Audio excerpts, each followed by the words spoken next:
Hi hello friends, welcome to super duper studio channel. இன்றைக்கி நம்ம சேனலில் நம்ம எந்த டாப்பிக்கை பற்றி பேச போகிறோம்னா தர்மஸ்தலாவை பற்றி தான் நம்ம பேச போகிறோம். தர்மஸ்தலா பொறுத்த வரைக்குமே தோண்டுதல் பணி அப்படிங்கிறது நிறைய நடந்துகிட்ருக்கு. தோண்டக்கூடிய இடத்துல நமக்கு எலும்பு கூடுகள், உடலோட எச்சங்கள் கிடைக்குது. அது மட்டும் இல்லாமல் அதிர்ச்சி தகவலுமே நமக்கு அங்கே கிடைக்குதுங்க. இந்த தர்மஸ்தலாவில் முன்னாள் ஊழியர் கொடுத்த புகாரோட அடிப்படையிலும் அதை தொடர்ந்து சமூக ஆர்வலரான ஜெயந்த் அப்படிங்கிறவங்க நபருமே நமக்கு புகார் கொடுத்துருக்காங்க. ஒரு இளம் பெண்ணை புதைக்கக்கூடிய காட்சிகளை நான் பார்த்தேன் அப்படின்னுமே அவர் சொல்லியிருக்காரு. இதை தொடர்ந்து இவருக்கு நிறைய கொலை மிரட்டலும் கொடுத்துருக்காங்க. சில பேரை கைது செய்யக்கூடிய சம்பவங்களுமே அங்கே அரங்கேறி இருக்கு.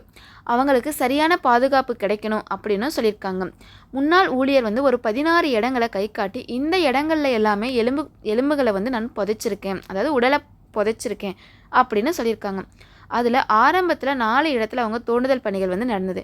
அதில் அதிகமான அளவு நமக்கு எதுவுமே கிடைக்கல. அதுக்கப்புறம் தான் 6வது இடத்துல தோண்டுதல் பணி நடந்தது. அதில் நிறைய எலும்புகள் கிடைச்சதாகவும் சொன்னாங்க. அடுத்து எண் 11ங்க. அந்த இடத்துல மண்டையோடுகள் நிறைய கிடைச்சதாகவும் சொல்லியிருந்தாங்க. நமக்கு 6வது இடத்துல எலும்புகள் மட்டும்தான் கிடைச்சிருந்தது. 11வது இடத்துல நமக்கு மண்டையோடுகள் கிடைச்சிருந்தது. 6வது இடத்துல நமக்கு மண்டையோடுகள் கிடைக்கல, இங்கே தான் கிடைச்சிருக்கு. அடுத்து எண் 13ங்க. ஏன் இன்னும் அந்த இடத்துல தோண்டுதல் பணி ஸ்டார்ட் பண்ணலை, என்ன காரணம், ஏன் காலதாமதம் படுத்துறீங்க அப்படின்னு நிறைய பேர் கேட்க ஆரம்பிச்சிட்டாங்க. காரணம் என்ன அப்படின்னு பார்த்தோம்னா, எண் 13க்கு கீழே மண்ணுக்கடியில் நிறைய மின் இணைப்புகள் இருக்குது. நாம் அங்கே தோண்டுதல் பணி ஆரம்பித்தோம் அப்படின்னா மின் இணைப்புகள் பாதிக்கப்படும், அதனால தான் இன்னும் நமக்கு ஸ்டார்ட் பண்ணல அப்படிங்கிற ஒரு காரணத்தையுமே அவங்க சொல்லியிருந்தாங்க. சரி, அந்த இடத்த நம்ம எப்படி செக் பண்ணுறது அப்படின்னு சொல்லி பார்த்தீங்கன்னா, ஜிபி ரேடார் அப்படின்னு சொல்லக்கூடிய ஒரு கருவிங்க. இந்த கருவி நிலத்தை ஊடுருவும் சக்தி கொண்டதாக இருக்குது. இதை பயன்படுத்தி தான் இந்த இடத்த நம்ம ஆய்வு செய்யணும் அப்படிங்கிற மாதிரியுமே சொல்லியிருந்தாங்க. அடுத்து எண் 13ங்க. இங்கே 16வது இடத்துல தப்பு ஒரு மர்மமே நீடிச்சிருக்கு. அது என்ன அப்படின்னு சொல்லி பார்த்தீங்கன்னா, அங்கே 16வது இடம் சொல்கிறோம் இல்லையா, அதை பாகுபலி இருக்கக்கூடிய அதான் ஒரு பகுதின்னு சொல்லுவாங்க.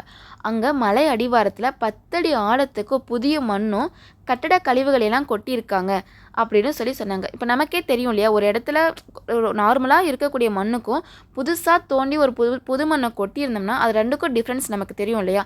அந்த மாதிரி தான் 10 அடி ஆழத்துக்கு அவங்க புதிய மண்ணை கொட்டியிருக்காங்களாம். அப்படி செய்யும்போது அவங்களால அந்த இடத்த எவ்வளோ நேரம் ஒரு மலையடிவார பகுதி இந்த தர்மஸ்தலாவில் மொத்த பணியுமே நிறைவடைஞ்சால் மட்டும்தான் முழு தகவலுமே நமக்கு கிடைக்கும். அது வரைக்கும் நம்ம வெயிட் பண்ணி தான் ஃப்ரெண்ட்ஸ் பார்க்கணும். இந்த வீடியோ உங்களுக்கு பிடிச்சிருந்துச்சு அப்படின்னா நம்ம சேனலை சப்ஸ்கிரைப் பண்ணிட்டு லைக் பண்ணுங்கள் ஃப்ரெண்ட்ஸ். தேங்க்யூ.